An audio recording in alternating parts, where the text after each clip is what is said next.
staying healthy, staying sexy, staying young is what living life is all about. And if you have doctors that have proven treatments that keep people young and healthy so they don't get sick, you want people to know about these treatments and that they exist. This episode is brought to you by Gainswave.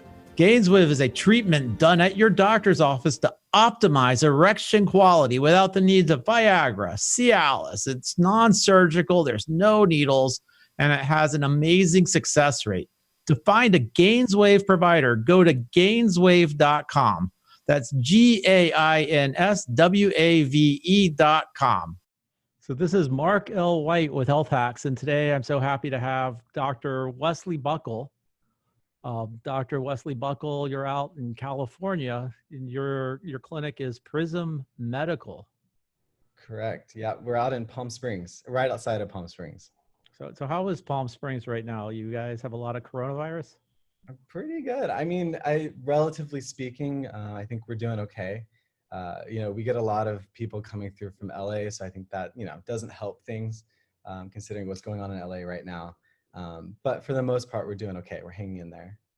It's amazing to me when you look at like San Francisco has very little coronavirus in LA, which is a much larger county. It's not as built up as San Francisco. They're getting a lot of it. Why do you think that is? I don't know. They're getting hit really hard right now, and I haven't heard any particular reason yet as to why LA is getting hit as hard as it is relative to the rest of the state. And I'm not sure. I really don't have any idea. So are you guys still on lockdown? Do you guys still stay at home? We're not on lockdown per se. We've, like everyone else, we're changing the way that we do things. The county itself, we're required to wear a face mask when we go out. Things are opening up here. I think even bars are open at this point.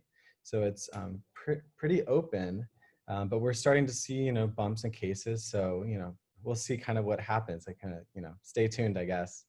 Well, as a naturopath, are you advising your patients on what they can be doing to optimize their immune system? Yeah, no, that's a good question. It kind of leads into what we were going to talk about today as far as I think, weight loss and metabolic health and all of that. Every patient that I have that comes in the door, I don't let them leave without talking about, their metabolic health and their overall health right now, because it's so important. I think in the past, people would develop diabetes or hypertension and felt that, oh, there's a drug out there for that. But I think people right now are feeling especially vulnerable because we don't have any great treatments for this. And we know that people that are obese, that have diabetes, that have cardiovascular disease fare much worse if they do become infected. So right now I feel that people are kind of unsure who to turn to or what to do. And a lot of people I see kind of just, waiting for a vaccine basically. But I try to, give people a little bit more power and encourage them that, this really does come down to our overall health and being able to kind of fight this thing off because we don't have a vaccine. We don't have a great treatment yet. And to kind of sit and wait for one is, we have no idea when that'll be even. So they say that age, I guess, is the number one factor where you'll have serious complications or even death with coronavirus. But then the second one is obesity, yeah, which was kind of surprising because why would an obese person be more vulnerable than a non-obese person? Mm-hmm. Yeah, it's a good question. I think they're still teasing that apart and trying to figure out the exact mechanism, right? I suspect that there is, there's this concept of immunosenescence, right? So, basically a premature aging of our immune system. And so we know that this happens in people who have, chronic health conditions such as diabetes, cardiovascular disease. And we know that as we age, that tends to happen as well. But we know people with obesity in general tend to have higher rates of diabetes and cardiovascular disease. So I suspect that it really is kind of a premature aging of the immune system and just a lower functioning or less than optimal ability to be able to handle an infection like this. So when patients are coming to you, generally are they coming to you because they have diabetes and they don't want traditional treatment, or are these people that they just want to stay young and healthy? Like, what are your patients, and what are you advising patients that do have diabetes? Yeah, it's across the board. I joke that we're the doctors that are kind of the last resort doctors. Everyone comes to us and they're like, oh, I'm not going to go to any other doctors after this. You're my last hope, right? So, and I appreciate that they come in and want to change things, but I really wish that we could get people in earlier. That first touch. So right when they're noticing, or right when their labs come back slightly abnormal as far as blood sugar goes, for example. If they came to see us, I feel like they'd be in a much better position health-wise, rather than just going to their GP, who's typically an MD or a DO, getting prescribed metformin or other meds, and not even touching the diet and lifestyle stuff. So, when they come to me, my goal is to get them off of medication safely, right? And so the way to do that typically is through diet and lifestyle. It's funny because when you think of like Western medicine, it's about troubleshooting. It's okay. Wait until you're sick. We're going to give you this medicine you're going to stay sick, but this medicine will treat the symptoms. Right. But like Eastern medicine, I heard that in China, for example, the medical community keeps their patients healthy so they don't get sick. And if your patient gets sick, then the doctor's not doing their job. I like that. And I think that's actually, there's a lot of truth there. I think that our goal, first and foremost, is really to prevent disease, not just treat it. And I think that's a great model, really. Well, I think one thing too, like now that, we have people, like I was at home for 2.5 months, and I exercised more and ate better than I did during those 2.5 months. But I've had other people that put on 15 pounds, 20 pounds. Yeah. People are coming out, they like, how do we stay, like, what is the magic diet? I mean, I have some ideas, but I want to hear from you. Like, what is the best diet for permanent weight loss? Yeah, I have a fair number of weight loss patients that come in specifically for that. And I always talk about the terrain, right? So, we can do a very specific diet like the HCG diet, which is a very restricted diet and very controlled diet. And you can lose some weight, but if the terrain isn't right, if the hormones aren't optimized, you're going to lose the weight slower than you would otherwise. And it's going to be harder to keep it off. So I always talk about terrain and getting, the background health stuff in order, and then really focusing on the weight loss. As far as the best diet goes, there's tons of diets out there. I tend to recommend the paleo style diet. That's pretty easy for most people to kind of comprehend and understand and be able to kind of carry out in their daily lives. I have lots of guidance that I issue as far as, you can get into the details of macronutrients and micronutrients, but generally I tell people, only eat when you're hungry. I have an 80-20 rule. So, 80% good stuff, 20% fun stuff, right? And, the days that you are less active, don't eat as much, right? Days that you're more active, you can eat a little bit more, right? So it's really, as far as giving, strict rules, as far as like how many calories a day, that's, people can't follow that. People, there's not enough intuition there, that makes it easier for people to do day to day. So paleo diets, basically the rule is if cavemen didn't have it, you can't eat it. It's like pretty much it. Yeah, essentially. But what it's really doing is it's, any diet that's been studied, you'll see, vegan, they'll compare vegan diets, ketogenic diets, paleo diets in a lot of these studies, especially around chronic diseases. And you'll see across the board that they all do far better than, the standard American diet, which is what most people are eating. And that's because typically when you do any of these diets, you're removing processed foods, right? You're removing, for the most part, refined carbohydrates. So those two things alone, whether you're doing a ketogenic, paleo, or vegan, are for the most part gone. And that will give you the biggest kind of bang for your buck. But as far as, maintaining weight loss, as far as improving your metabolic health long term, I see that the paleo diet tends to be better for people because it keeps our blood sugar pretty stable, which is kind of the key there. So how long have you been doing integrative medicine? So I graduated pretty recently. I graduated 2019 from my naturopathic medical school. So and I moved from Portland, and we started this practice and opened in February, right before, everything kind of went crazy in March. So we've been, I was working, your friend Robert Matt, I was working with him in Portland a lot. Robert's a great guy. He's amazing. A great guy. Kind. And so I was very fortunate to be able to learn from him. Well, why are all the naturopaths? They all come from like Oregon, Washington State, Northern California. It's true. It's true. I mean, to be honest, most of the reason is we have, the oldest naturopathic school is in Portland. There's another one in Seattle. One just opened up in San Diego. And so, people tend to stay kind of where they graduate and set roots. So there's a lot of us on the West Coast, Have you always been like, when you were growing up, did you say, I want to be a doctor, but then you looked at traditional medicine and made the switch? Or was there some, like, what caused you to say, I want to be a naturopath? Yeah, so my dad's a PharmD. My mom was a nurse. I basically grew up in hospitals. My dad would leave me at the nurse station to basically be babysat while he was seeing patients. And so I felt very comfortable in hospitals. I always thought I was going to be a doctor.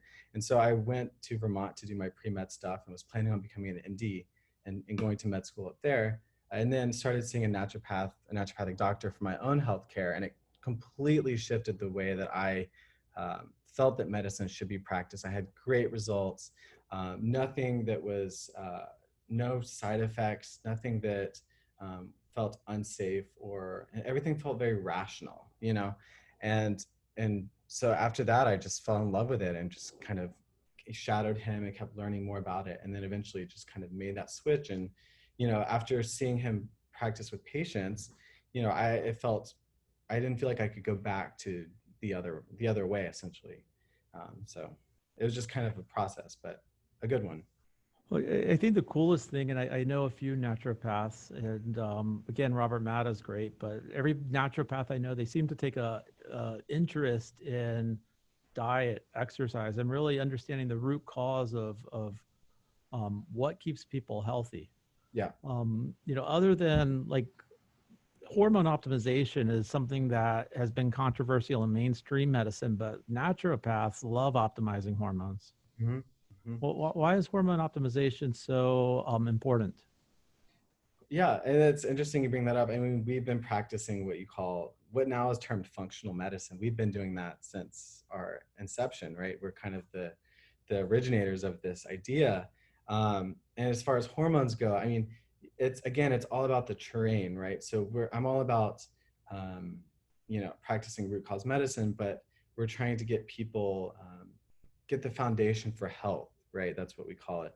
Foundations for health, and hormones are included in that. You're only going to be able to get so far and help someone heal unless that background stuff is checked off.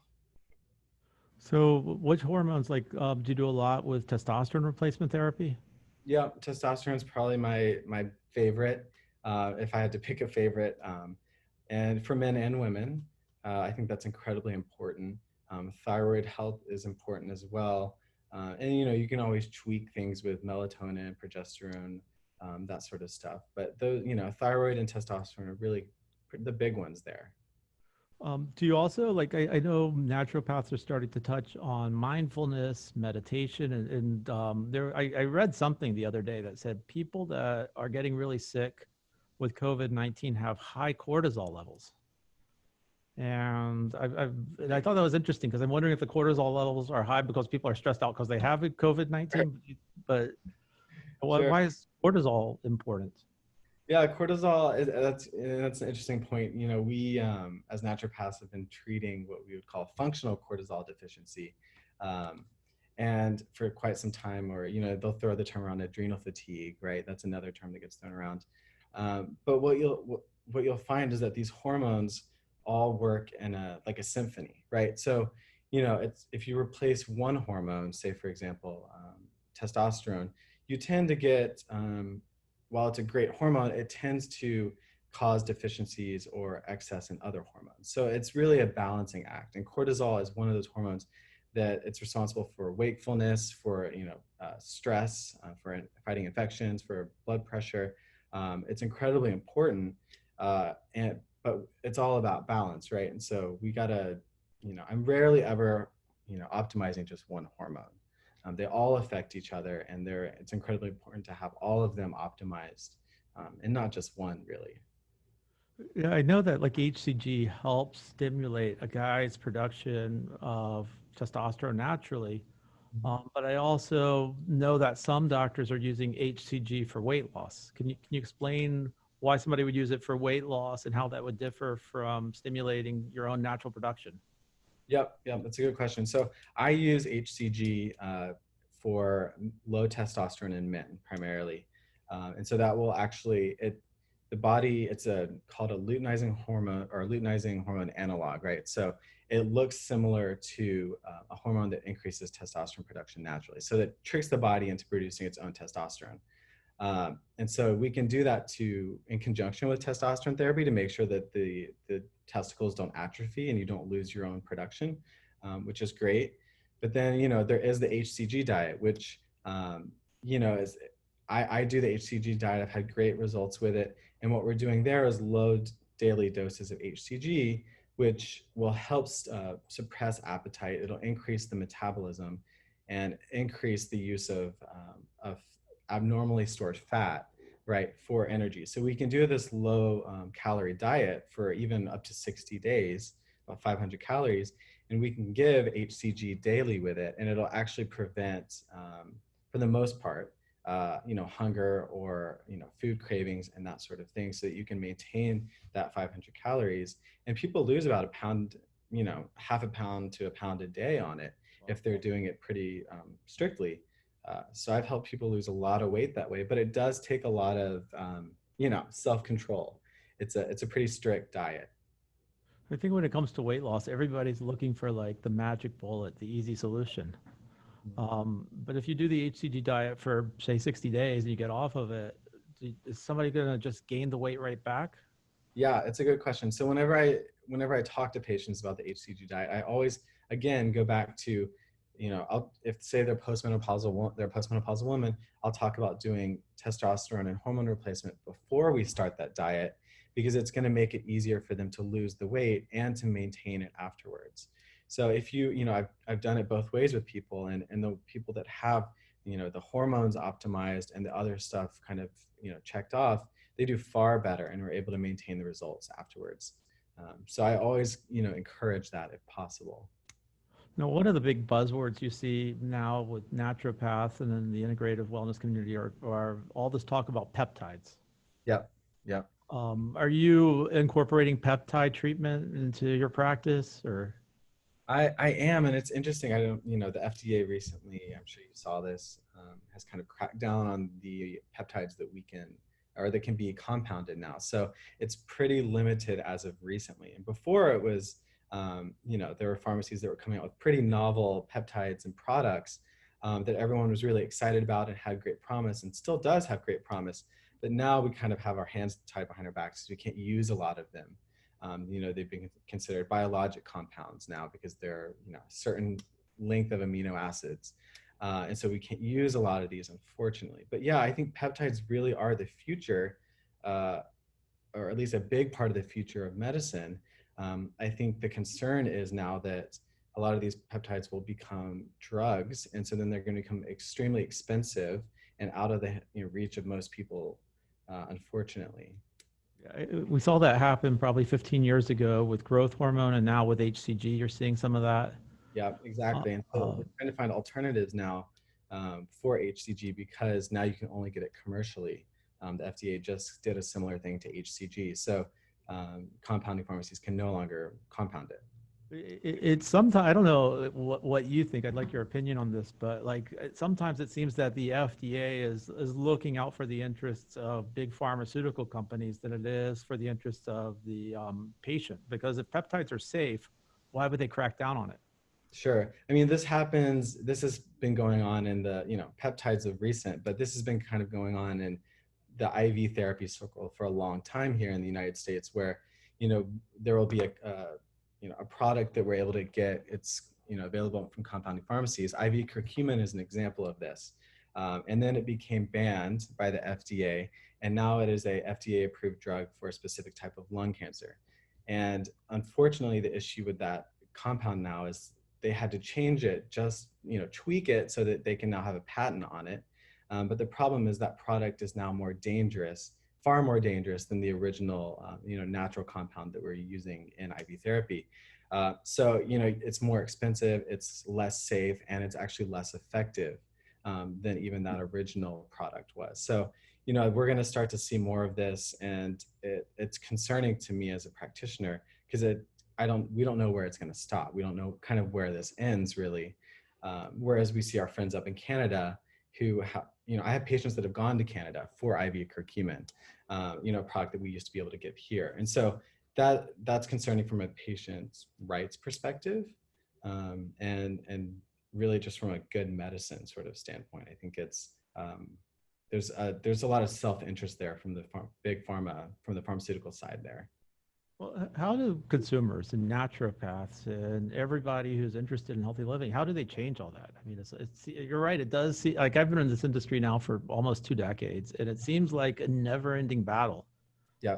But I think just getting the word out and being able to communicate with people, social media, internet's helping. But like, how do we see change in the whole big pharma medical? I don't know what you call it, but monopoly there.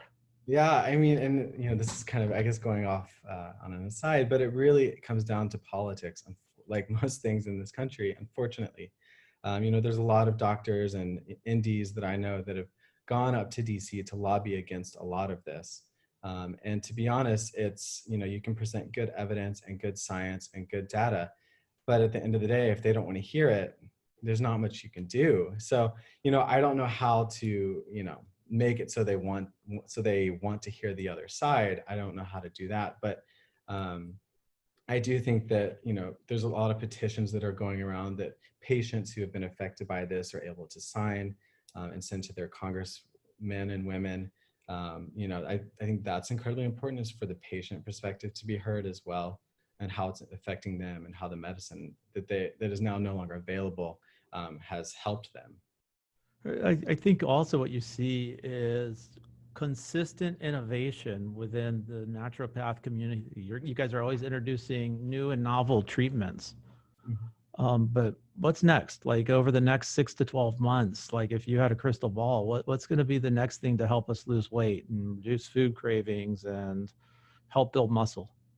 Sure. Yeah. If you'd asked me, a few months or a few weeks ago, even, I would have said peptides are going to be that thing. But now we have these new rulings. And so I don't know. I think that a lot of us are kind of returning, partly because we have to now with all these regulations that are coming up. But, we come from a tradition of what they called nature cure, right? Which is really basic, sunlight, air, good food, nutrition, exercise, all of those things, but it can have a pretty big impact if you can get all of that done correctly on a person's overall health. And luckily now we also, like they didn't have a lot of the stuff that we have now, our forefathers essentially. But we have, all of, things like hormone optimization that we can do now alongside all of that. So I think it's a combination of, where we used to come from, and that those basics that you have to create health. But now we also have these newer technologies and newer treatments, such as being able to give testosterone replacement, and we'll see what happens as far as the FDA goes, but it feels a lot like it's in their hands, unfortunately. Natural care, they can't patent that, so I don't think they're going to take that away from you guys.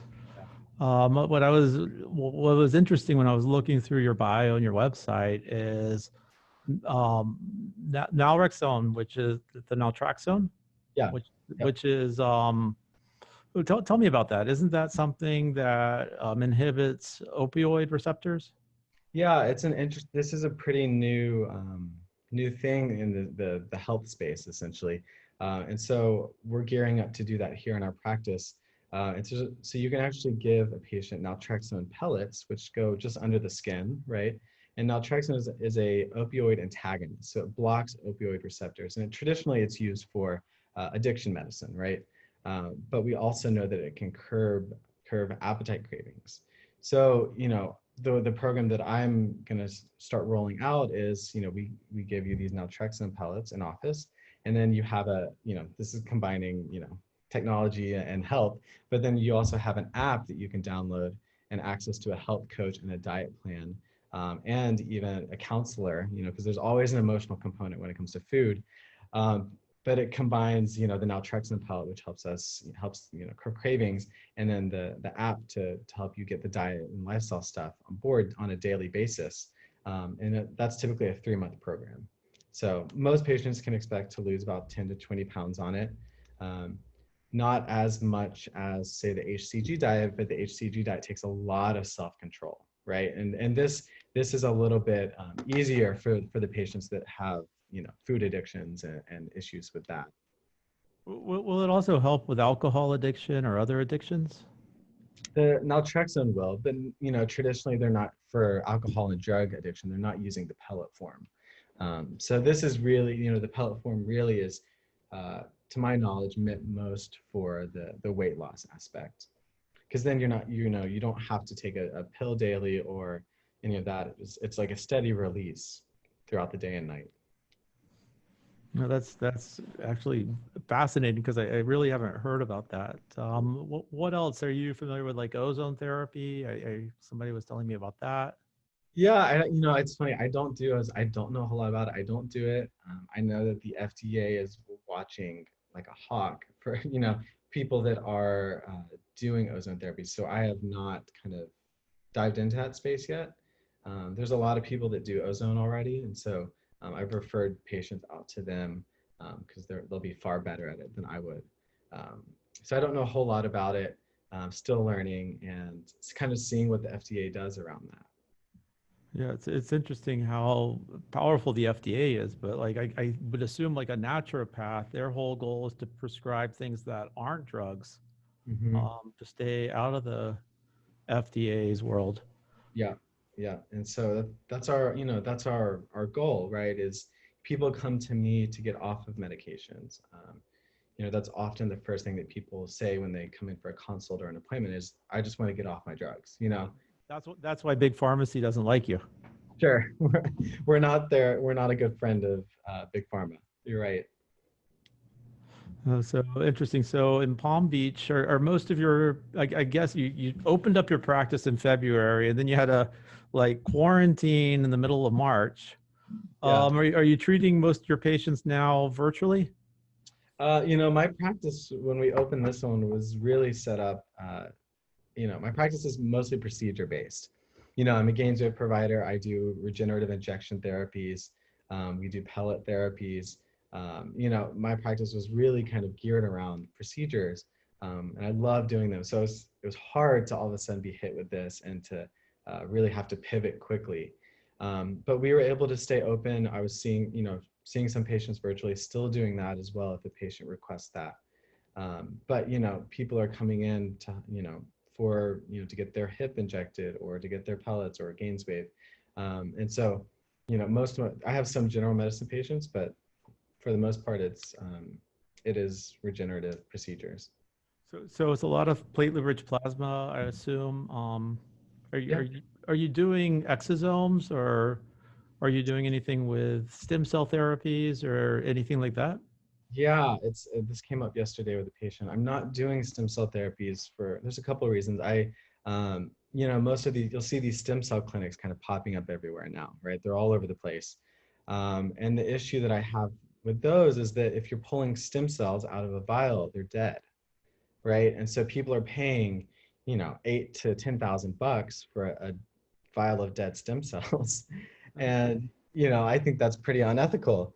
Unless you're getting it harvested directly from your body through your fat or bone marrow, those things are dead. And so that's why one reason I don't do it. So I've had great results just with platelet-rich plasma and dextrose, to the point to where I never needed to pull out, bigger guns essentially. So I always try and give people, an ethical sort of treatment plan, and, save them some money where we can. Yeah, people are using their own blood to naturally heal them, which I guess is the way nature has intended it to be, because that's Right. what healed us always. Yeah. No, I think it's admirable. So if somebody wants to visit you and they want to set up a session with you, you can do it both virtually and in person. If they're not in Palm Springs, how would they get in touch with you? Yeah, if you're not in Palm Springs, you can find us on our website, which is Prism, PRISMPSP, as in Palm Springs.com. You can schedule a discovery session there. It's a free 15-minute consult. If you are here, we can do that in person. If not, we can do it over the phone. That's the easiest way to get in touch. Awesome. So it's it's Prism SP, Prism. PSP, Prism, I'm sorry, Prism PSP. Yeah. Dr. Wesley Buckle, I really appreciate the time and I learned a lot today. It was very interesting. Well, thanks for having me. It's been great to be here. Thank you so much.